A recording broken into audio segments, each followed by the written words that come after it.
Hello students, welcome back to my channel.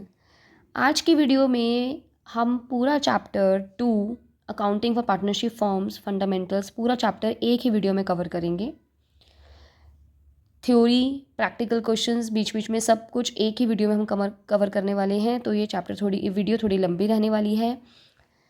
Video को and तक देखिएगा। इसको प्रैक्टिकल क्वेश्चंस भी होंगे और इसके अंदर थ्योरी भी मैं कवर करने वाली हूँ। देखते हैं कि क्या क्या चैप्टर में है। जो हमारा पूरा चैप्टर है कि उसमें क्या क्या हम पढ़ने वाले हैं। Nature of partnership firm, definition and main features of partnership, partnership deed क्या है, उसकी इंपॉर्टेंस क्या है, मेथड्स कैपिटल अकाउंट मेंटेन करने के।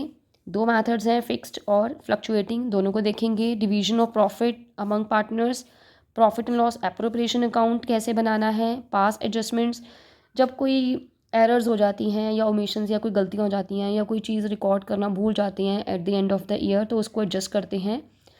और guarantee of minimum profit to a partner.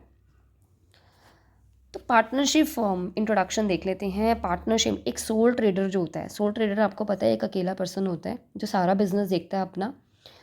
कोई दुकानदार या कोई भी जो भी उसका बिजनेस है वो अपना अकेला बिजनेस देखता है और उसकी अपने ही उसकी कैपिटल होती है, उसका रिस्क उसके ऊपर होता है और उसी अकेले पर्सन के ऊपर रिस्क होता है और उसका जो सारा बिजनेस को वही देखता है, कंट्रोल वही करता है, राइट।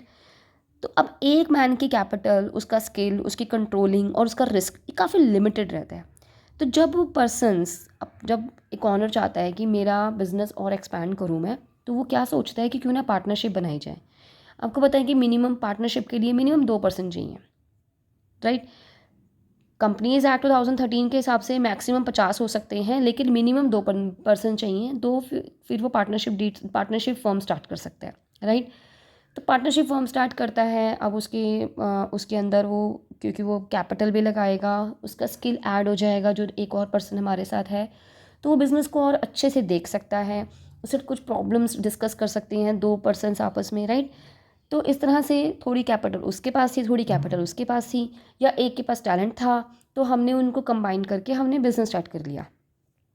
अब हमने बिज़नेस किया है, चाहे सोल प्रोप्राइटर है, चाहे पार्टनरशिप फर्म है, हमें अकाउंट्स मेंटेन करने पड़ेंगे। कंपनी अकाउंट्स है, उनको भी अकाउंट्स मेंटेन करने पड़ेंगे।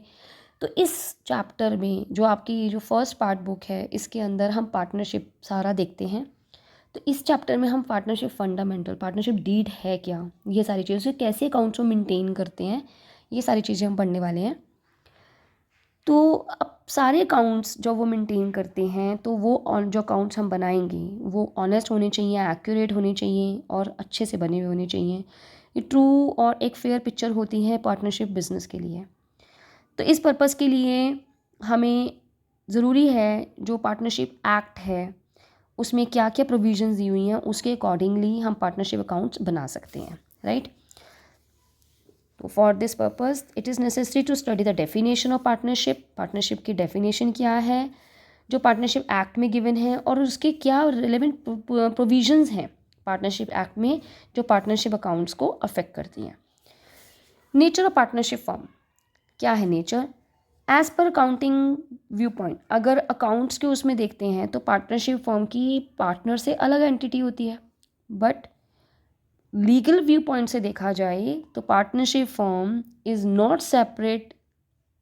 A separate legal entity. Partnership firm की पार्टनर से अलग एंटिटी नहीं होती, यानी कि इसका कोई एग्जिस्टेंस नहीं है without partners. It means that in case of bankruptcy, अगर बैंकरप्सी हो जाती है पार्टनरशिप फर्म की, प्राइवेट एसेट्स क्या कहते हैं पार्टनर्स को, तो फिर पार्टनर्स जो होंगे वो मतलब पार्टनर्स ही लायबल होंगे, पर्सनल लेवल पे भी लायबल होते हैं उन डेट्स को मीट करने के लिए। तो definition of partnership, section 4 of partnership act, Indian partnership act 1932 वो डिफाइन करता है पार्टनरशिप फॉर्म की डेफिनेशन को। Partnership is relation between persons who have agreed to share profits of a business carried on by all, any of them acting for all.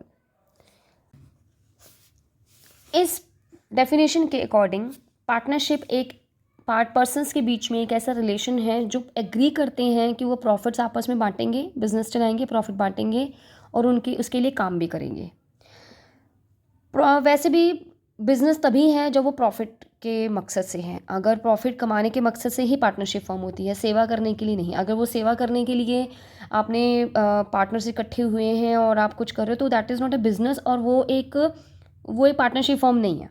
वो एक NGO कह सकते हैं उसको, but that would be not be a partnership form. तो partnership form होने के लिए उसका क्या है कि वो प्रॉफिट्स जो भी होंगे वो शेयर करेंगे, प्रॉफिट्स बांटेंगे, राइट। तो देख लेते हैं इसके फीचर्स क्या हैं, इसके एसेंशियल एलिमेंट्स क्या हैं। 2 और मोर पर्सन्स, पार्टनरशिप तभी होगी जब उसमें कम से कम 2 पर्सन्स होंगे। A partnership act does not specify maximum number. वैसे मैक्सिमम नंबर तो पार्टनरशिप एक्ट स्पेसिफाई नहीं करता है, लेकिन इंडियन कंपनीज एक्ट जो है 2013 का, वो कहता है कि मैक्सिमम 50 मेंबर्स हो सकते हैं। Agreement, partnership is the result of an agreement. Partnership एक एग्रीमेंट है जिसमें वो एक एग्रीमेंट करते हैं, उसके बाद ही पार्टनरशिप होती है। लेकिन ये जो पार्टनरशिप होती है ये एक एग्रीमेंट से होती है, लेकिन ये कोई ऑपरेशन ऑफ लॉ नहीं है। ऑन द कंट्रेरी, अगर हिंदू अनडिवाइडेड फैमिली है, तो वो होती है ऑपरेशन ऑफ लॉ से, नॉट बाय एन एग्रीमेंट। उसमें कोई एग्रीमेंट नहीं होता, वो ऑपरेशन ऑफ लॉ से होती हैं। तो such an agreement can be either oral और इन राइटिंग। ये एग्रीमेंट जो होता है ये ओरल भी हो सकता है, यानी कि मुंह ज़बानी बात करके, और ये रिटन में भी हो सकता है। तो agreement forms the basis of mutual rights. उसमें सारे राइट्स होते हैं कि तुम्हारे क्या अधिकार हैं और तुम्हारी क्या क्या ड्यूटीज़ हैं।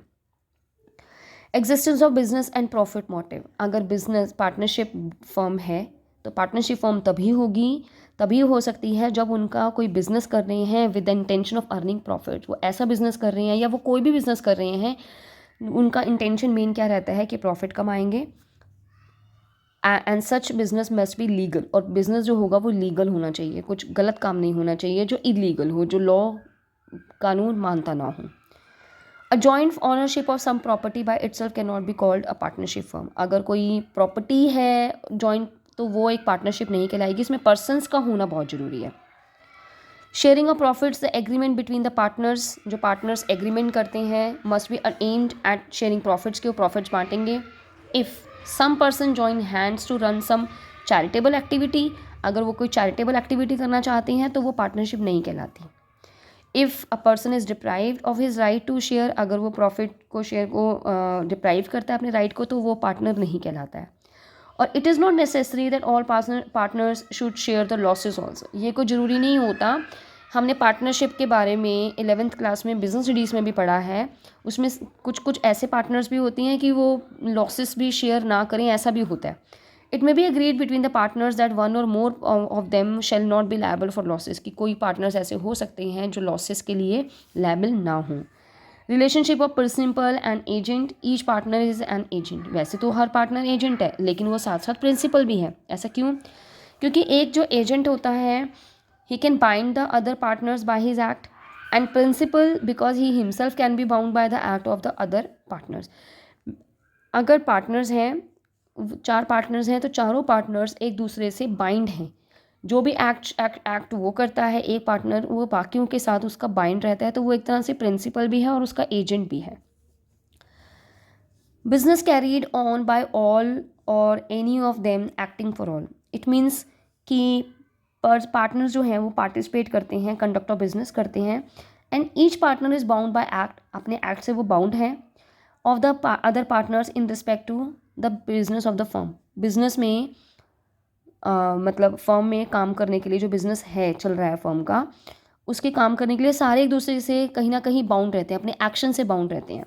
नो सेपरेट एग्जिस्टेंस, लीगली इसका कोई सेपरेट एग्जिस्टेंस नहीं होता। It means all agreements entered with the firm with the enforceable against each partner separately और jointly. Partnership can not come existence in the absence of any of the.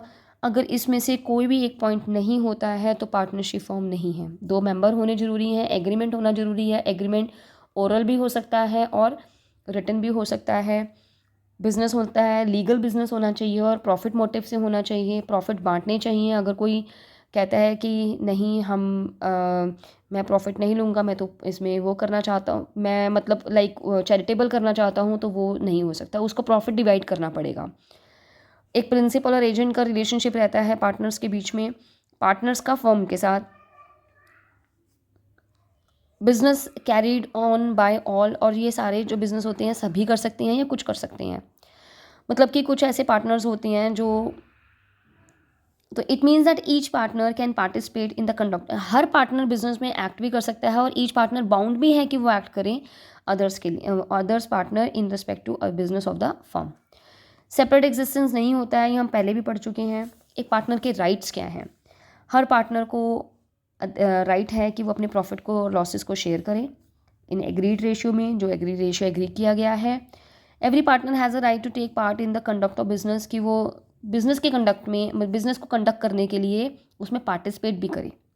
Every partner has a right to consulted in the matters related to partnership business.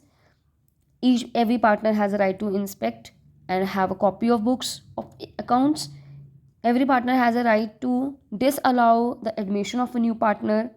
Every partner is a joint owner of the partnership property. Partnership property जो भी होगी उसमें सारे वो joint owners होते हैं, और कोई नया पार्टनर अगर एडमिशन लेना चाहता है तो अगर एक पार्टनर भी अगर डिसअलाउ कर देता है तो वो पार्टनर एडमिशन नहीं ले सकता अपने अकाउंट्स को। कोई भी पार्टनर, उसको राइट है कि वो उसको चेक करे और उसकी कॉपी भी अपने पास रख सकता है, राइट।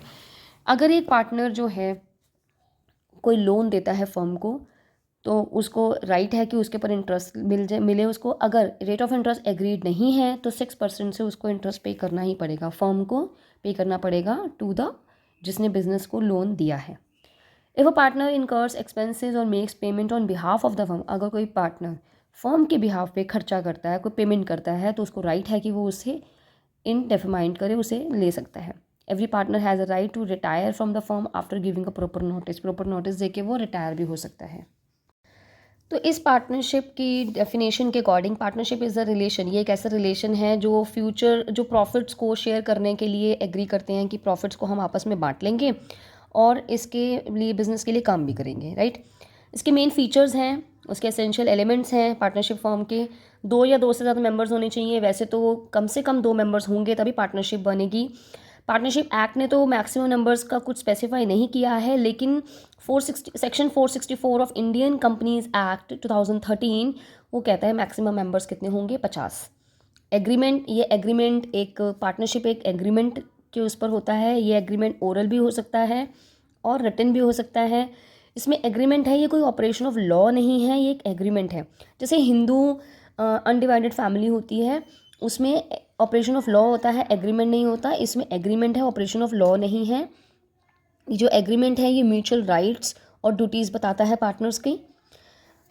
एग्जिस्टेंस ऑफ बिजनेस, अगर पार्टनरशिप फॉर्म हुई है तो वो जो फॉर्म हमारी फॉर्म हुई है ये कोई ना कोई बिजनेस करेगी, जो लीगल बिजनेस होना चाहिए और इंटेंशंस होनी चाहिए प्रॉफिट अर्न करने की, राइट। अगर जॉइंट ओनरशिप कोई प्रॉपर्टी वगैरह की है तो वो पार्टनरशिप नहीं है। पार्टनरशिप ये सिर्फ पर्सनस की है। शेयरिंग ऑफ प्रॉफिट्स, एग्रीमेंट जो है उसमें एम किया जाएगा कि प्रॉफिट जो भी होगा ये आपस में बांट लेंगे। अगर ये पर्सनस अपना जो भी पर्सनल वो रखते हैं कि जो भी एक्टिविटीज़ कर रहे हैं उन एक्टिविटीज़ का वो रखते हैं कि चैरिटेबल होगा, तो वो एक पार्टनरशिप नहीं है। क्योंकि पार्टनरशिप फर्म के लिए ये एक लीगल बिजनेस भी होना चाहिए और ये जो बिज़नेस किया जा रहा है वो प्रॉफिट मोटिव से होना चाहिए। अगर कोई डिप्राइव करता है कि नहीं मैं ये राइट मेरा नहीं है, मैं शेयर प्रॉफिट नहीं वो करता हूँ, तो वो पार्टनर नहीं माना जाएगा। और ये ज़रूरी नहीं है all the partner share losses, profit तो सभी बांटेंगे लेकिन ये ज़रूरी नहीं है कि लॉसेस बांटने के लिए सभी बांटेंगे। प्रिंसिपल और एजेंट का रिलेशनशिप रहता है। ईच पार्टनर एक एजेंट है और वो प्रिंसिपल भी है फर्म का। अगर वो एजेंट है क्योंकि ही कैन बाइंड द अदर्स, वो अपने एक्शन से दूसरे पार्टनर्स को बाइंड कर सकता है। और वो प्रिंसिपल है बिकॉज वो अपने आप में बाइंड हो जाता है दूसरों के एक्शन से। जैसे कोई एक एक्शन लिया जाता है तो सारे पार्टनर्स पर इफ़ेक्ट पड़ता है, उसका सारे पार्टनर्स के लिए होता है। Business carried on by all, business सभी करते हैं एंड वो एक दूसरे को अपनी एक्टिविटीज़ से, अपने एक्शन से बाउंड भी करते हैं। इसका कोई सेपरेट एग्जिस्टेंस नहीं है, लीगली इसको कोई सेपरेट एग्जिस्टेंस नहीं होता है। पार्टनर्स का पार्टनरशिप पार्टनर से है। तो अगर पार्टनरशिप फॉर्म नहीं है तो उसके एब्सेंस में पार्टनरशिप फॉर्म में अगर इनमें से कोई भी एक फ़ीचर नहीं है तो वो पार्टनरशिप फॉर्म नहीं होती है। ये सारे फीचर्स अबव जितने भी फीचर्स हैं ये होने बहुत ज़रूरी हैं। Rights of a partner, partner के क्या राइट्स हैं? प्रॉफिट एंड लॉस को बांटने का अधिकार है, जो भी बिजनेस हो रहा है उसको कंडक्ट करने का अधिकार है उसको। सभी पार्टनर्स को ये राइट होता है कि वो बिज़नेस को कंडक्ट करें बिज़नेस में, और वो ये भी चाहता है कि कोई मैटर्स हैं रिलेशन टू पार्टनरशिप बिजनेस उसको कंसल्ट भी किया जाए। Every partner has a right to inspect, कि वो इंस्पेक्ट कर सके और अब बुक्स को अकाउंट्स को देख सके, उसकी कॉपी भी रख सकता है। Every partner has a right to disallow, अगर कोई नए पार्टनर को एडमिशन नहीं चाहता वो डिसअलाउ कर देता है कि नहीं ये पर्सन हमने नहीं एडमिशन लेना अपने पार्टनरशिप में, तो उसको ये अधिकार है कि वो मना कर सके और फिर तब वो पार्टनर मतलब एडमिशन नहीं ले सकता, क्योंकि सभी पार्टनर्स की सहमति बहुत ज़रूरी है। 5 पार्टनर्स हैं तो पाँचों के पाँचों पार्टनर्स की सहमति ज़रूरी है, तभी नया पार्टनर एडमिशन ले सकता है, नहीं तो नहीं ले सकता। Every partner is a joint owner, हर पार्टनर पार्टनरशिप की जो फर्म की जो प्रॉपर्टी है उसमें जॉइंट ऑनर भी है। पार्टनर जो है उसका, अगर कोई पार्टनर फर्म को लोन देता है तो उसको एक इंटरेस्ट मिलेगा एग्रीड रेट पर। अगर रेट ऑफ इंटरेस्ट एग्रीड नहीं किया गया है तो 6% पर एनम के हिसाब से उसको इंटरेस्ट मिलेगा ही मिलेगा। ये जो इंटरेस्ट होता है लोन के ऊपर ये चार्ज अगेंस्ट प्रॉफिट होता है। If a partner incurs expenses और मेक्स पेमेंट ऑन बिहाफ, अगर कोई पार्टनर फर्म के बिहाफ पर कोई खर्चा करता है तो उसको अधिकार है कि वो उससे फर्म से ले सके पैसा। Every partner has a right to retire from the firm after giving a proper notice, कोई पार्टनर अगर मान लो रिटायरमेंट लेना चाहता है तो वो एक नोटिस देकर वहाँ से रिटायरमेंट ले भी सकता है। ये तो हमने पढ़ा पार्टनरशिप जो इसमें इनका जो रिस्क भी होता है, इनकी जो लायबिलिटी भी होती है वो अनलिमिटेड होती है, राइट। अब हम बात कर रहे हैं limited liability partnership LLP। The limited liability partnership in India came into existence with the enactment of Limited Liability Partnership Act 2008 which lay down the law for the formation। इसके जो रूल्स जो हमने पार्टनरशिप जो form हम अभी features वगैरह पढ़ रहे थे ये हमारे पार्टनरशिप एक्ट 1932 से है। इसका जो हमारा है लिमिटेड लायबिलिटी वाला, ये इसका जो एक्ट है वो partnership limited liability partnership act 2008 का है, राइट। इसमें सारे रूल्स और रेगुलेशंस हैं, फॉर्मेशन और रेगुलेशंस हैं लिमिटेड लायबिलिटी पार्टनरशिप्स के। लिमिटेड लायबिलिटी पार्टनरशिप क्या होती है? ये एक ऐसी पार्टनरशिप है जो फॉर्म्ड हुई है और बनी है इस एक्ट के अंडर। तो वो कौन सी है? Limited liability partnership. इसका नेचर क्या है? ये एक LLP एक बॉडी है, corporate form and incorporated under this act. इसकी लीगल एंटिटी पार्टनर से अलग होती है। ये एक परपेचुअल सक्सेशन है। परपेचुअल सक्सेशन क्या होता है? जिसमें पार्टनर्स आ रही हैं जा रही हैं, कोई फ़र्क नहीं पड़ता, पार्टनरशिप फॉर्म चलती रहेगी। Any change in partners of LLP not effect, अगर इसके अंदर कोई चेंजेस होते हैं, किसी के राइट्स चेंज होती हैं, लायबिलिटीज़ चेंज होती हैं, इसके एग्जिस्टेंस पे इसको कोई फ़र्क नहीं पड़ता। इसके अंदर इंडियन पार्टनरशिप एक्ट 1932 का कोई भी इस पर अप्लाई नहीं होता है, राइट। इसका अपना अलग एक्ट है। तो पार्टनरशिप और LLP में डिफरेंस देख लेते हैं। ये जो पार्टनरशिप फॉर्म्स हैं ये इंडियन पार्टनरशिप एक्ट 1932 से इसका लॉ मतलब इस पर ये वाले लॉ एप्लीकेबल होते हैं, और इसके अंदर लिमिटेड लायबिलिटी पार्टनरशिप एक्ट 2008 के। पार्टनरशिप में इसका रजिस्ट्रेशन करवाना ऑप्शनल होता है, आप रजिस्टर करवा भी सकते हैं, नहीं भी करवा सकते, लेकिन अगर LLP है तो उसको कंपलसरी होता है कि वो रजिस्ट्रार ऑफ कंपनीज़ में अपने आप को रजिस्टर करवाए। Created by agreement, partnership firm जो होती हैं ये एग्रीमेंट से बनती हैं, और LLPs जो होती हैं वो लॉ से बनती हैं। Body corporate can not become a partner, partnership में कोई बॉडी जैसे मतलब कि कोई बॉडी लाइक कहने का मतलब कि कोई ऑर्गेनाइजेशन पार्टनर नहीं हो सकती, पर्सन्स पार्टनर्स होती हैं। इसमें body corporate can become it's, कोई और बॉडी यानी कि कोई और कॉर्पोरेट पार्ट है तो वो इसका पार्टनर बन सकता है। It is not a legal separate legal entity, इसकी लीगल एंटिटी सेपरेट नहीं होती, पार्टनर्स की फर्म से अलग एंटिटी नहीं होती, और it is a legal separate legal entity. Partnerships do not have perpetual succession, अगर पार्टनर्स छोड़ जाते हैं तो पार्टनरशिप फर्म ख़त्म हो जाती है, लेकिन इसमें परपेचुअल सक्सेशन है, यानी कि इंडिविजुअल पार्टनर्स आ रही हैं जा रही हैं, इस पर कोई इफेक्ट नहीं पड़ता। मैक्सिमम 2 नंबर्स होते हैं, सॉरी मिनिमम 2 मेंबर्स होते हैं और मैक्सिमम 50। इसके मिनिमम तो 2 हैं लेकिन मैक्सिमम की कोई लिमिट नहीं है। Firm can not own any asset, इसकी कोई अपनी एसेट नहीं हो सकती। पार्टनर्स ओन मतलब कि जो फर्म की एसेट है, कहने का मतलब वो पार्टनर्स की एसेट है, और इनकी इसमें क्या होता है, फर्म की अपनी एसेट्स होती हैं, उसकी एंटिटी अलग ही होती है, तो फिर उनकी अपनी एंटिटी अलग है तो उनकी एसेट्स भी अपनी हैं। इसमें पार्टनरशिप फर्म्स में उनकी लायबिलिटी, सभी पार्टनर्स की लायबिलिटी अनलिमिटेड रहती है, और एलएलपी में limited to the extent of their contribution, जितना उन्होंने कंट्रीब्यूशन किया है उतनी ही उनकी लायबिलिटी रहेगी, राइट। तो ये डिफरेंस हो गया। अब पार्टनरशिप डीड देख लेते हैं। Since the partnership is the outcome of an agreement, अभी हमने बात की है कि पार्टनरशिप एक एग्रीमेंट है, उसके बाद ही, जिसमें सारे टर्म्स एंड कंडीशंस होती हैं, उसके बाद ही मतलब फर्म स्टार्ट होती है। ये ओरल भी हो सकती है, रिटन भी हो सकती है। वैसे तो लॉ कहता है कि ये ज़रूरी नहीं है कि रिटन हो, लेकिन अपनी सुरक्षा के लिए कि हाँ ये उसमें लिखा हुआ था, तो ये अगर रिटन कर लेते हैं तो ये अपने लिए एक फ़ायदा रहता है कि कोई अगर मिसअंडरस्टैंडिंग क्रिएट हो, कोई डिस्प्यूट क्रिएट हो, तो उसको हम सॉर्ट आउट कर सकें। अगर रिटन होगा तो उस पर सबके साइन भी होते हैं, तो एक्ट के अंदर रजिस्टर्ड होती है, रजिस्टर भी करवा सकते हैं। तो such a written document which contains terms of agreement, अब मान लो एग्रीमेंट रिटन है तो उसको बोला जाता है पार्टनरशिप डीड। इसका एक ऑल्टरनेट नेम भी है articles of partnership. Partnership deed contain, अब देखते हैं पार्टनरशिप डीड हमने लिख ली, हम रजिस्टर करवा रहे हैं, उसके अंदर क्या क्या लिखा होगा। Name and address of the firm, firm का नाम, जिस नाम से फर्म आपने स्टार्ट किया है, और उसका address. Name and address of the partner, जितने भी पार्टनर्स हैं उनके नाम और उनके एड्रेस भी। The type and the nature of the business the firm proposes to do, वो कौन सा बिजनेस करना चाह रही है, बिजनेस कौन सा है, कपड़ों का है, यूटेंसिल्स का है, किसी बैग्स के प्रोडक्शन का है, किस चीज़ के लिए, तो वो उसका टाइप क्या है। अमाउंट ऑफ कैपिटल, कितना कितना हर पार्टनर ने कितना कितना कैपिटल कंट्रीब्यूट किया है, और वो कौन सी कैपिटल अकाउंट अपने फर्म, कौन सा मेथड यूज़ करना चाह रही है, फिक्स कैपिटल मेथड या fluctuating. Interest on capital, partners को इंटरेस्ट ऑन कैपिटल अलाउ किया जाएगा या नहीं किया जाएगा, वैसे अलाउ किया ही जाता है अगर पार्टनरशिप डीड होती है तो कितना।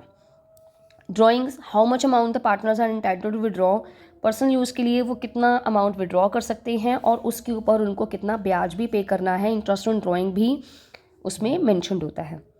प्रॉफिट शेयरिंग रेशियो, प्रॉफिट किस रेशियो में वो आपस में बांटेंगे, उनको कितनी, किसी पार्टनर को अगर सैलरी मिलती है तो कितनी मिलती है, वो कितना काम कर रहा है उसके अकॉर्डिंग उसको सैलरी दी जाएगी तो कितनी दी जाएगी, how much.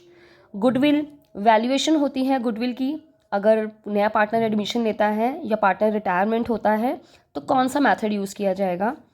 Accounting period of the firm, firm का अकाउंटिंग पीरियड क्या रहेगा, 1 साल का, 6 महीने का, yearly, half yearly,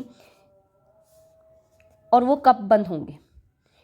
method of recording of firms accounts, कि कौन सा मेथड यूज़ करने वाले हैं, और save the custody of the books of the accounts and other documents, और कैसे उनको हमने सेफ रखना है।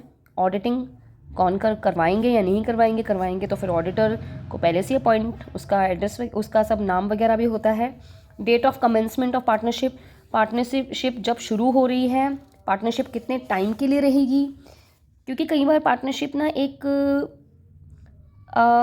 पर्पस के लिए होती है कि या तो ये पर्पस पूरा हो जाएगा तो हम पार्टनरशिप फॉर्म बंद कर देंगे, राइट। इस तरह का कुछ अगर एग्रीमेंट में है तो इसमें रिटर्न भी होता है कि ड्यूरेशन क्या रहेगी, पीरियड क्या रहेगा इसका एस्टेब्लिश का, और मोड ऑफ डिसोल्यूशन, कभी जब फॉर्म डिसोल्यूशन होती है तो कैसे डिसॉल्व की जाएगी।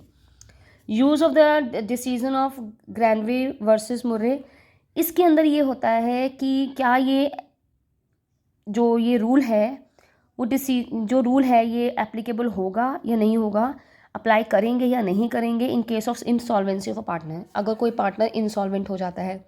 इंसॉल्वेंट का मतलब होता है कि वो पार्टनर अब सॉल्वेंट नहीं है अपनी हिस्से के ऋण चुकाने के लिए। वैसे सारे पार्टनर्स की लायबिलिटी जो होती है वो अनलिमिटेड होती है, तो अगर वो इंसॉल्वेंट हो जाता है तो इसमें गार्नर वर्सेस मुर्रे का जो वो डिसीजन है वो एप्लीकेबल होगा या नहीं होगा। बैंक अकाउंट्स, बैंक में अकाउंट, कौन से बैंक में अकाउंट ओपन होंगे, और उनके क्या क्या राइट, उनके और किसका सिग्नेचर चलेंगे। अगर आप कोई चेक वो करते हैं, किसी के लिए चेक इशू करते हैं, तो who will have the right to sign the cheques. Rate rules to be followed in the form of admission of a partner, अगर कोई नया पार्टनर एडमिशन लेता है तो कौन सा रूल चलेगा। Rules to be followed while settling the accounts on retirement. अब पार्टनर रिटायर हो रहा है तो अब कौन से रूल्स चलेंगे, डेथ पर कौन से रूल्स चलेंगे, ये सारी चीज़ें ना आप इसके जो चैप्टर्स आएंगे ना उसमें देखेंगे कि क्या क्या चीज़ें हैं, तो कौन कौन से रूल्स इसमें रहेंगे वो सब हमने इसमें डीड में अंदर हर चीज़ की डिटेल होती है। पार्टनर्स का नाम, उनका एड्रेस, उनका पैसा कितना लगा, उनको प्रॉफिट कितना मिलेगा, अगर लड़ाई भी हो रही है। देखो नेक्स्ट पॉइंट यही है कि अगर कोई डिस्प्यूट होता भी है तो किस तरह से सॉल्व किया जाएगा, कि कोई किसी पर्सन को हम अपॉइंट करेंगे इसके लिए। तो पार्टनरशिप डीड में ये सारी चीज़ें हैं, ये 20 चीज़ें हमने पढ़ी हैं, ये सारी चीज़ें होनी ज़रूरी हैं।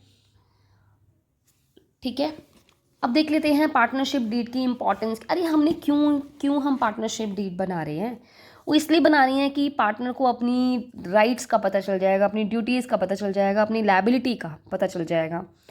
इट हेल्प्स टू अवॉइड, अगर कोई मिसअंडरस्टैंडिंग होती है, भाई मेरा तो प्रॉफिट शेयरिंग रेशियो इतना था, तूने तो ऐसा नहीं कहा था, ऐसा कुछ भी है, आपने तो ऐसा नहीं कहा था, हमने तो डिसाइड नहीं किया था, तो देखो जी ये पार्टनरशिप डीड है, इसमें आपके साइन हुए हुए हैं, देखो ये सारे हमने चीज़ें पहले से डिसाइड की हुई थी, आप भूल गए हो लगता है। तो इस तरह से हम डिस्प्यूट्स को क्लियर कर सकते हैं। Any disputes among the partner may be settled easily, partnership deed may be readily, तो इसलिए इसको रेडी रखते हैं कि इसमें कुछ डिस्प्यूट होते हैं तो हम इसको ठीक कर सकें। It is always the best course to have written partnership deed. Partnership deed अगर लिखित में है, रिटन में है, तो ये बहुत सही रहता है, सबके साइन भी होती हैं और उसको रजिस्टर्ड भी करवा सकते हैं अंडर द एक्ट। अब जी पार्टनरशिप डीड तो थी नहीं तब, अभी तो हमने पढ़ा पार्टनरशिप डीड है तो ये सारी चीज़ें हैं। अब पार्टनरशिप डीड नहीं है तो क्या करें, तब तो भैया प्रॉफिट सारे बराबर बांटेंगे। ठीक है, कोई रेशियो नहीं है, बराबर बांटेंगे पार्टनरशिप डीड अगर साइलेंट है तो। यानी कि आपको क्वेश्चन मतलब पार्टनरशिप डीड नहीं है तो इसका मतलब प्रॉफिट सारे बराबर बांटेंगे, इंटरेस्ट ऑन कैपिटल नहीं मिलेगा। It will be allowed only when there is profit. अगर कई बार ऐसा होता है कि प्रोविज़न होती है कि हाँ if there is a provision for interest on capital in the partnership deed, तो it will be allowed only when there is profit. Interest on drawing no, कोई चार्ज नहीं होगा इंटरेस्ट ड्राइंग, सैलरी नहीं मिलेगी उसको, ना कमीशन मिलेगा। Interest on loan के ऊपर ब्याज तो देना ही देना है, वैसे भी ये चार्ज अगेंस्ट प्रॉफिट होता है। अगर कोई पार्टनर फर्म को लोन देता है तो उसके ऊपर उसको ब्याज मिलेगा। अब क्योंकि पार्टनरशिप डीड नहीं है तो they haven't decided any rate of interest, तो फिर he will get 6% rate of interest on his loan, जो उसने लोन प्रोवाइड किया है to the firm. Admission of a new partner without the consent of all existing partner, सारे partners को अगर consent करते हैं, एग्री करते हैं नए पार्टनर के एडमिशन के लिए, तभी नया पार्टनर एडमिशन ले सकता है। एनी ऑफ देम, अगर उनमें से कोई एक भी पर्सन, एक भी पार्टनर अगर मना कर देता है तो नया पार्टनर एडमिशन नहीं ले सकता। Each partner can participate, her partner participate कर सकता है। Partner can inspect the books of the firm and उसकी कॉपी ले सकता है। तो ये चीज़ें जो हैं, चाहे पार्टनरशिप डीड नहीं भी है तो भी ये चीज़ें एप्लीकेबल होंगी। एक तो नया पार्टनर नहीं आएगा और बिज़नेस में अकाउंट सब देख सकते हैं और उसमें बिज़नेस को कंडक्ट करने के लिए उसमें पार्टिसिपेट भी कर सकते हैं। It should be remember that partners में change any of the other, उसकी ऊपर की जितनी भी प्रोविजंस हैं वो चेंज कर सकते हैं एक कॉमन एग्रीमेंट के साथ। तो पार्टनरशिप ट्रांजैक्शंस को अब हम बात करेंगे कि हमने कैसे इनको रिकॉर्ड करना है। Transaction of the partnership firm are recorded according to the principle of double entry system. इस हाथ ले इस हाथ दे, तो उसको क्या बोला जाएगा, double entry system. Debit credit double entry system चलता है इसके अंदर। तो as in the case of the sole proprietorship concern, a partnership firm will also prepare trading account, profit and loss account and balance sheet at the end of every year. जैसा कि मैंने आपको बताया था, जैसे सोल प्रोप्राइटर के होती हैं trading, profit and loss account, balance sheet, वैसा सेम ही इसमें बनते हैं। The only difference between accounting of a sole trader and the partnership firm is that the profit of the partnership firm are divided among the partners. अब sole proprietor है तो सारा profit वो खुद ही रख लेता है। अब ये तो पार्टनरशिप फर्म है, पार्टनर्स हैं, तो उनको बांटा जाएगा।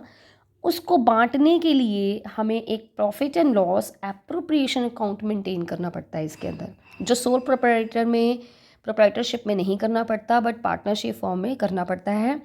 प्रॉफिट एंड लॉस अकाउंट बनाने के बाद जो प्रॉफिट निकाला जाता है उसको profit and loss appropriation account में ही बांटा जाता है। तो for the division of profit we have to maintain profit and loss appropriation account.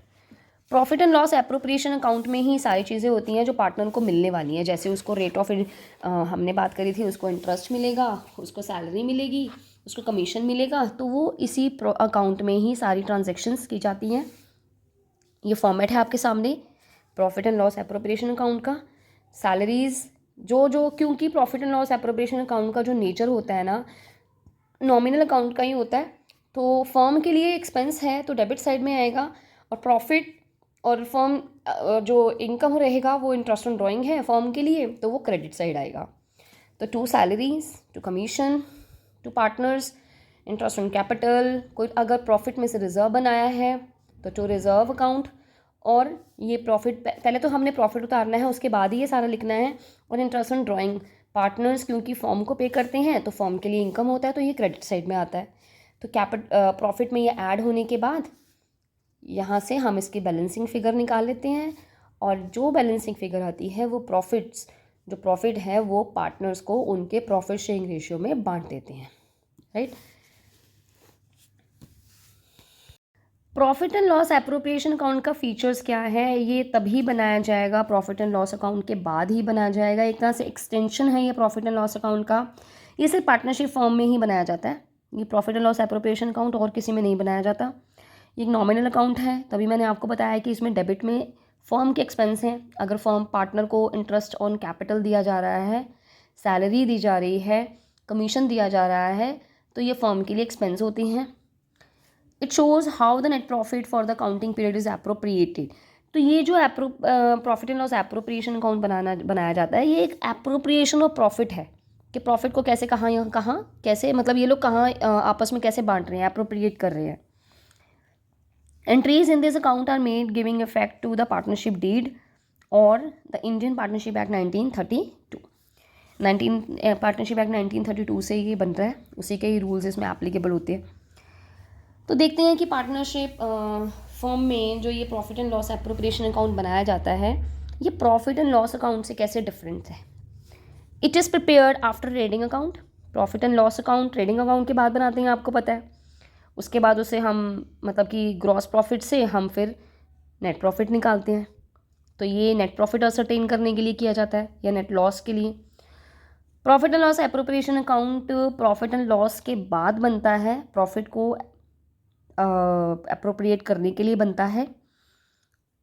इसके अंदर net profit disclosed by profit and loss account उसके बाद ही बनता है। ये प्रॉफिट के डिस्ट्रीब्यूशन के लिए बनता है। This account has in neither opening, इसका कोई ओपनिंग बैलेंस या क्लोजिंग बैलेंस नहीं होता है, इसका ओपनिंग बैलेंस होता है जो हम प्रॉफिट एंड लॉस अकाउंट से ही स्टार्ट करते हैं।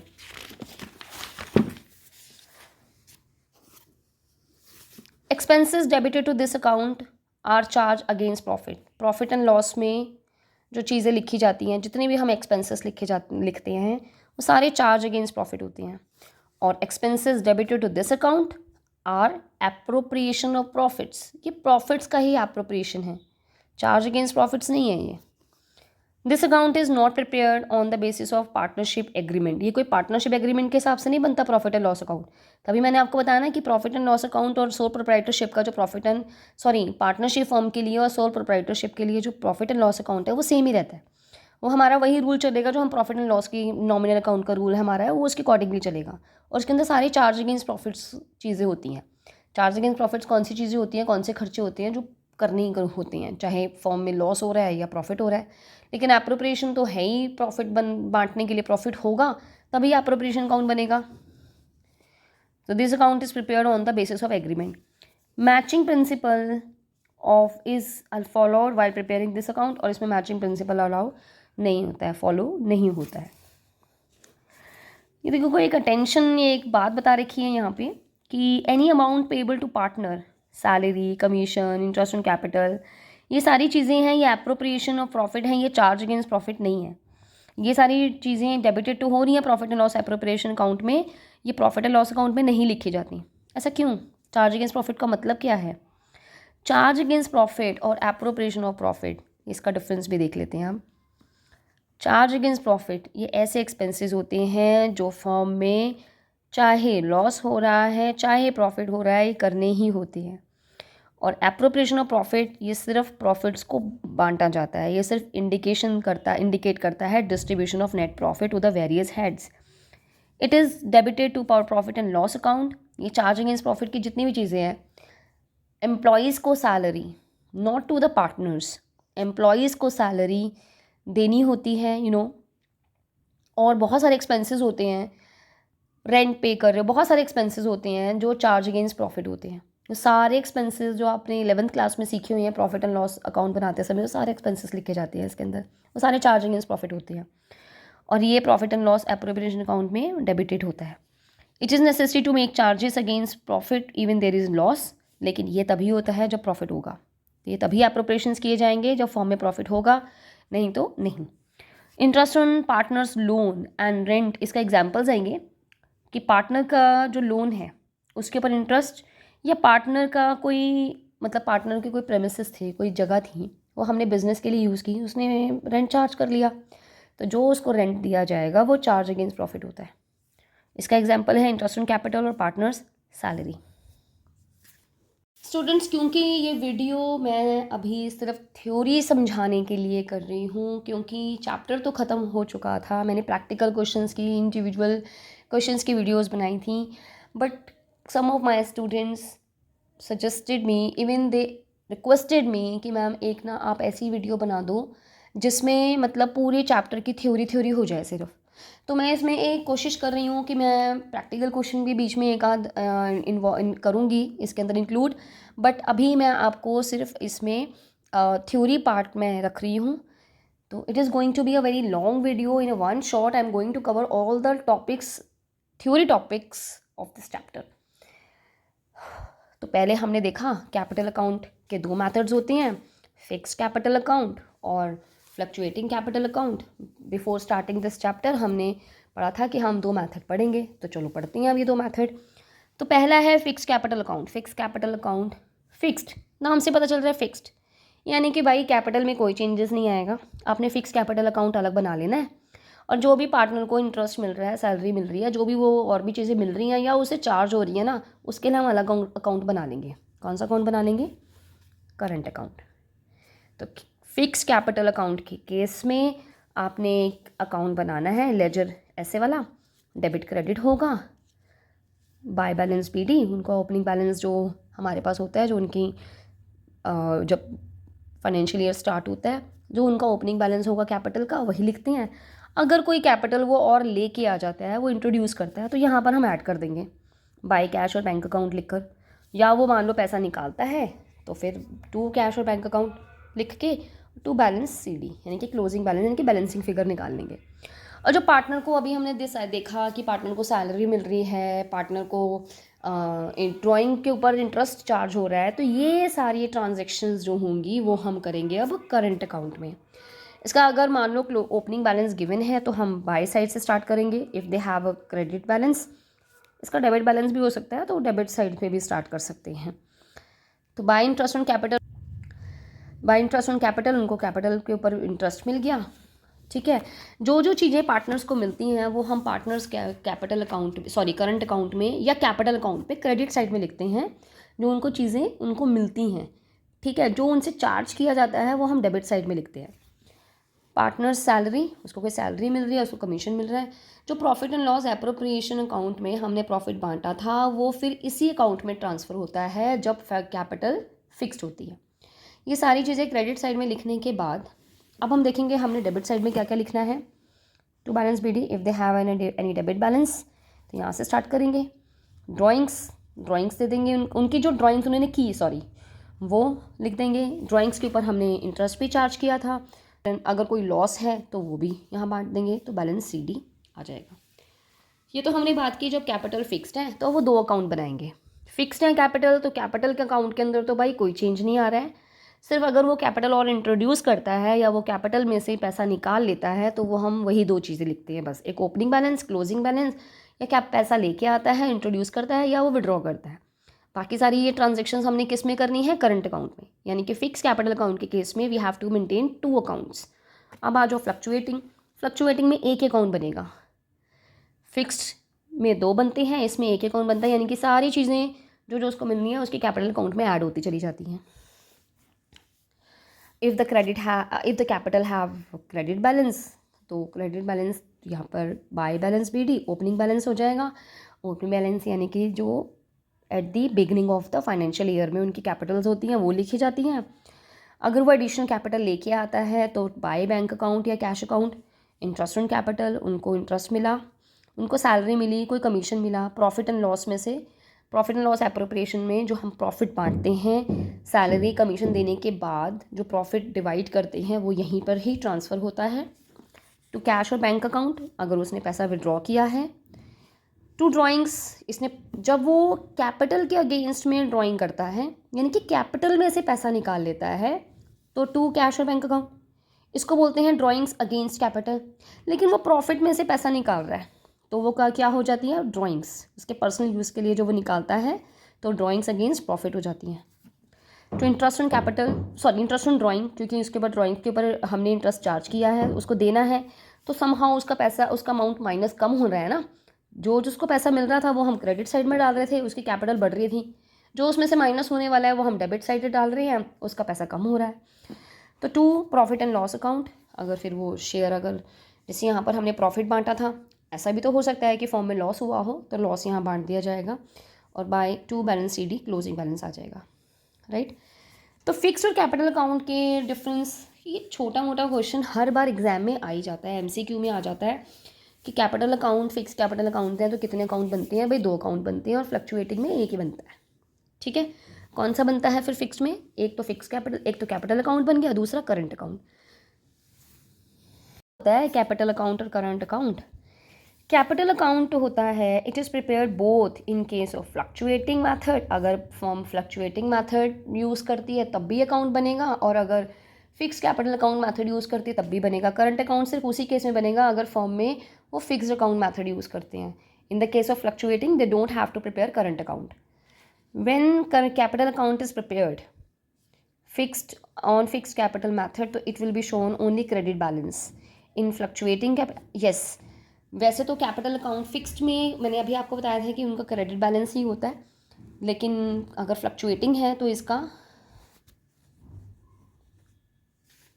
तो it will show only credit balance in fluctuating capital, it may shown on the credit or debit balance, right. Current account का कुछ भी हो सकता है, डेबिट भी हो सकता है, क्रेडिट भी हो सकता है। When capital account is prepared on fix capital method तो जनरली रिमेन्स अनचेंज, ये ना साल चेंज नहीं होती, ये कैपिटल अकाउंट चेंज नहीं होती, ये फिक्स कैपिटल अकाउंट में, लेकिन फ्लक्चुएटिंग में चेंज होती रहती है, ठीक है। और करंट अकाउंट चेंज होता रहता है हर ट्रांजेक्शन के बाद। अब इसके बाद ये कोई एक हमारा प्रैक्टिकल क्वेश्चन है, जर्नल एंट्रीज हैं, इसके बाद देख लेते हैं हम managers commission on net profit. Manager का कमीशन कैसे निकालेंगे, मैनेजर है कमीशन लेगा, कब लेगा, जो प्रॉफिट्स होंगे तो तभी कमीशन ले सकता है, तो यानी कि ये प्रॉफिट के ऊपर निकाला जाता है, प्रॉफिट फॉर्म में होती हैं, मैनेजर तो है ही इसलिए कि प्रॉफिट्स हो रहे हैं तो वो कमीशन ले लेगा। लेकिन मैनेजर भी कमीशन लेता है 2 तरीके से, या मतलब कोई मतलब दोनों में से कोई एक तरीका यूज़ कर सकते हैं। एक तो तरीका होता है कि वो कहता है कि नेट प्रॉफिट के ऊपर दिया जाएगा लेकिन बिफोर चार्जिंग सच कमीशन, यानी कि उसका अपना ही कमीशन चार्ज करने से पहले। तो अगर फॉर्म में प्रॉफिट जैसे ये गिवन है 22,000, इसका 10% निकाल दो, सिंपल। लेकिन अब उसने वो कह रहा है भाई नहीं, मैं तो वो मतलब प्रॉफिट लेना चाहता हूँ अपना कमीशन चार्ज करने के बाद वाला, जो यहाँ पर लिखा होता है ना सच कमीशन, यानी कि अपना ही कमीशन। तो 22,000 अगर प्रॉफिट है तो 10% रेट ऑफ कमीशन वो दे रहा है, ले रहा है फॉर्म से में से, तो 10/110, 5% है तो 5/105, उसका परसेंटेज निकाल के वैल्यू निकाल के 2,000 रुपये आ गया, राइट। इन केस कोई पार्टनर लोन ले लेता है, interest on loan taken by a partner from the firm, तो वैसे तो Indian act partnership act 1932 does not provide any charging interest on loan taken by a partner from the firm. तो interest is charge on loan to the partner if the partnership, अगर partnership deed में कुछ clause है तो वो कर सकते हैं। उनका म्यूचुअल एग्रीमेंट होता है तो फिर वो उसमें लिख सकते हैं। बट इंटरेस्ट ऑन लोन अगर वैसे पार्टनरशिप एक्ट इसके लिए कुछ वो नहीं प्रोवाइड नहीं करता। तो अगर interest on loan by partner is a gain for the firm, वैसे अगर मान लो इंटरेस्ट आपने पार्टनर को लोन दिया, उसके ऊपर ब्याज देगा, तो वो फर्म के लिए क्या हो गई, इनकम हो गई, गेन हो गया, तो वो credit side of profit and loss account में लिख दिया जाता है। तो interest on loan taken by the partner, अगर पार्टनर लेता है लोन तो दो एंट्रीज होने वाली हैं। पहली बात तो पार्टनर्स कैपिटल और करंट अकाउंट, क्योंकि पार्टनर ने लोन लिया है, to interest on partners loan account. और इसका फिर हमने interest on partners loan account, क्योंकि हमने इसका अकाउंट क्लोज भी करना है, तो interest on partners loan account debit to partner profit and loss account. Next है हमारा रेंट पे टू अ पार्टनर। रेंट जो है स्टूडेंट्स, ये अगर पार्टनर फर्म को लोन देता है तो इंटरेस्ट ऑन पार्टनर्स लोन, तो रेंट भी जो होता है वो एक तरह से चार्ज अगेंस्ट प्रॉफिट होता है। इसका एप्रोप्रिएशन आउट ऑफ प्रॉफिट नहीं किया जाता, hence it should be debited to profit and loss account. Profit and loss account में हमें अभी देखा कि सिर्फ चार्ज अगेंस्ट प्रॉफिट वाली चीज़ें लिखी जाती हैं, यानी कि प्रॉफिट में से जो हमने खर्चे करने ही करने हैं। तो अगर मेरी फर्म ने हमारी फर्म ने पार्टनर से ही जगह ली है, उसके ऊपर ब्याज देना पड़ेगा, तो वो भी चार्ज अगेंस्ट प्रॉफिट होता है, जो प्रॉफिट एंड लॉस अकाउंट में लिखा जाता है। तो rent paid to a partner expense, उसकी प्रॉपर्टी यूज़ कर रहे हैं, तो ये चार्ज अगेंस्ट प्रॉफिट है और ये प्रॉफिट एंड लॉस अकाउंट के डेबिट साइड में लिखा जाएगा। डेबिट चार्ज अगेंस्ट प्रॉफिट का एक ही बात दिमाग में रखनी है, चार्ज अगेंस्ट प्रॉफिट जहाँ भी लिखा है इसका क्या मतलब होता है कि फर्म में वेदर लॉस हो रहा है, खर्चा करना ही करना है इन the case of loss, right. ऐसा नहीं है कि लॉस हो रहा है तो भाई हमारा पार्टनर है, चलो ठीक है, इसको हम रेंट नहीं देते, ऐसा कुछ नहीं है, ठीक है। चार्ज अगेंस्ट प्रॉफिट है, लोन के ऊपर ब्याज जैसे देना ही देना है, इसी तरह से रेंट भी पे करना ही करना है, क्योंकि उसकी चाहे पर्सनल प्रॉपर्टी है but using for the firm, तो वो उसको ब्याज देना ही देना है, दैट इज़ रेंट देना ही देना है, that is charge against profit. का मतलब ये होता है कि वो ऐसा खर्चा है कि फर्म में अगर लॉस भी हो रहा है वो खर्चा किया जाएगा। तो स्टूडेंट्स अब हम बात कर लेते हैं, अगर फर्म में लॉस होता है तो if the firm incurs loss, partners will neither be allowed any interest nor any salary and there is no profit to be appropriated। तो फिर profit and loss appropriation account भी नहीं बनाया जाएगा, क्योंकि प्रॉफिट्स ही नहीं है एप्रोप्रिएट करने के लिए, राइट। क्योंकि प्रॉफिट एंड लॉस बनाया किस लिए जाता है, प्रॉफिट एंड लॉस प्रॉफिट्स को एप्रोप्रिएट करने के लिए बनाया जाता है। तो इन the case of loss partners will not get salary, commission, interest on capital, उसको कुछ नहीं मिलने वाला, और जो लॉस है वो आपस में बियर कर लेंगे। अभी एग्जांपल देख लेते हैं, इस केस के लिए एग्जांपल देख लेते हैं कि एक AB पार्टनर्स हैं, उनकी कैपिटल है 3 लाख 2 लाख। 2018 को A ने लोन दिया है 50,000 रुपये का फर्म को, और B had allowed the firm to use his property, और B ने अलाउ कर दिया कि उसकी प्रॉपर्टी यूज़ कर लो बिज़नेस के लिए, और मंथली रेंट हो गया 10,000 रुपये। तो ये दोनों चीज़ें, क्योंकि पार्टनर ने लोन दिया है फर्म को और दूसरे पार्टनर ने अपनी प्रॉपर्टी दी है यूज़ करने के लिए, तो उसके ऊपर रेंट जो वो ले रहा है 10,000 रुपये पर मंथ का, तो ये दोनों चीज़ें चार्ज अगेंस्ट प्रॉफिट हैं। अब देख लेते हैं फर्म में क्या हुआ है। इंटरेस्ट बोला गया है 9% का, और B को सैलरी बोली गई है साल की 1 लाख। लेकिन अब फर्म में क्या हो गया, लॉस हो गया, ना तो उसको सैलरी मिलने वाली है B पार्टनर को, ना ही A पार्टनर को, ना ही दोनों पार्टनर्स को इंटरेस्ट ऑन कैपिटल मिलने वाला है। लेकिन इस लॉस में से लोन के ऊपर जो ब्याज और रेंट, ये तो चार्ज होगा ही होगा, ठीक है। तो नेट लॉस कितना रहेगा, 28,000। एक सेकेंड, ये जो लॉस है, यस, तो यस यहाँ पर ये प्रॉफिट एंड लॉस अकाउंट बनेगा। Profit and loss appropriation account तो देखो बनेगा नहीं स्टूडेंट्स, क्योंकि there are no profits to appropriate, अभी हमने यही बात स्टार्ट की थी। तो to profit and loss account, तो to profit and loss account, net loss है 28,500 का। 1,20,000 रुपये का जो रेंट है, क्योंकि 10,000 रुपये पर मंथ का है, 12 महीने का 1,20,000 ये और इसके अंदर ऐड हो गया। और लोन जो था वो 50,000 का था।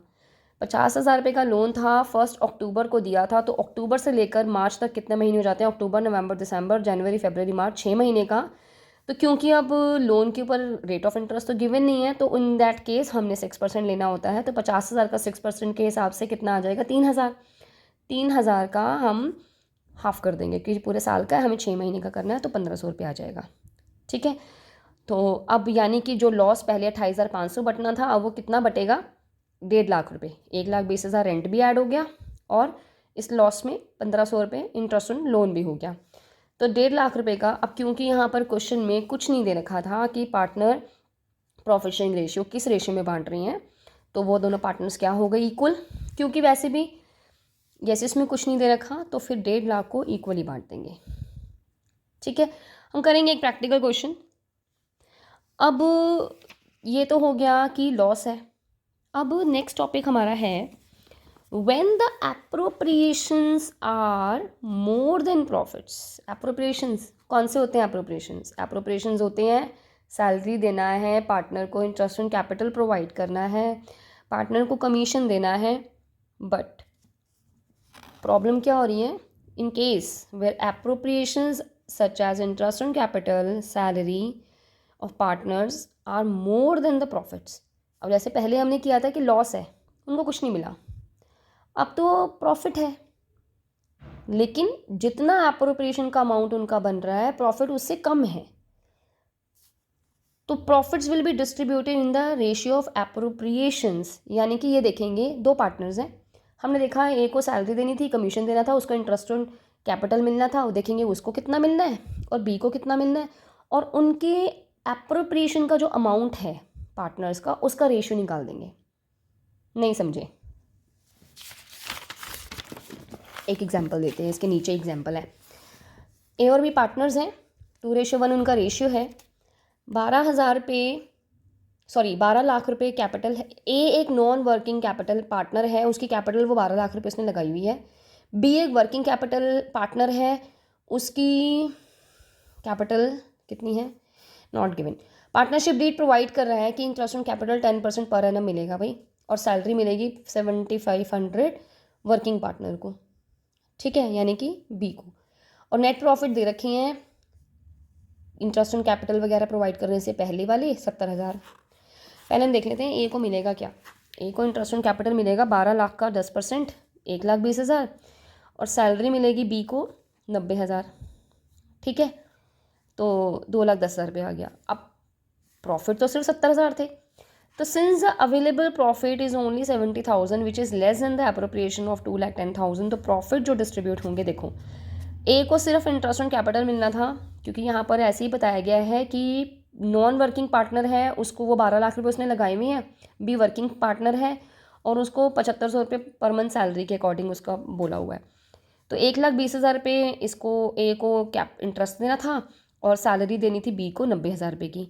लेकिन अब क्योंकि ये अमाउंट ज़्यादा है, प्रॉफिट तो सिर्फ 70,000 रुपये हैं, तो इन 1,20,000 का और 90,000 का रेशियो निकाल के, 1,20,000 का और 90,000 का रेशियो निकाल के, जो कि 4:3 आ गया, तो 70,000 को हम ऐसे बांट देंगे। यानी कि उसका इंटरेस्ट ऑन कैपिटल मिलेगा बट सिर्फ 40,000।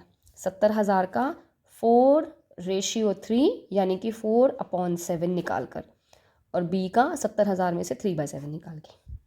राइट, कब किया हमने ये? जब प्रॉफिट्स जो हैं वो कम हैं। प्रॉफिट तो है बिजनेस में, लेकिन प्रॉफिट्स कम हैं। नेक्स्ट हमारा टॉपिक है interest on drawing. Interest on drawing दो मेथड्स हैं, वी हैव सिंपल मेथड और product method. Interest on drawing क्या है? इंटरेस्ट ऑन ड्राइंग हमने की, उसके बाद कम फर्म इंटरेस्ट चार्ज करेगी। अगर फर्म में पार्टनर क्या कर रहा है, अलग अलग अमाउंट निकाल रहा है, ड्राइंग्स कर रहा है, तो हम उसमें सिंपल मेथड भी यूज़ कर सकते हैं और प्रोडक्ट मेथड भी यूज़ कर सकते हैं। मतलब पार्टनर जब मन करता है तब ड्राइंग कर लेता है। एक एग्जांपल देख लेते हैं फटाफट इसके अंदर। ये May 1 को 31 जुलाई, देखो अलग अलग डेट्स पर ड्राइंग्स कर रहे हैं। पहले 20,000 करी, फिर 10,000। 1 मई को कुछ ने ड्राइंग करी 20,000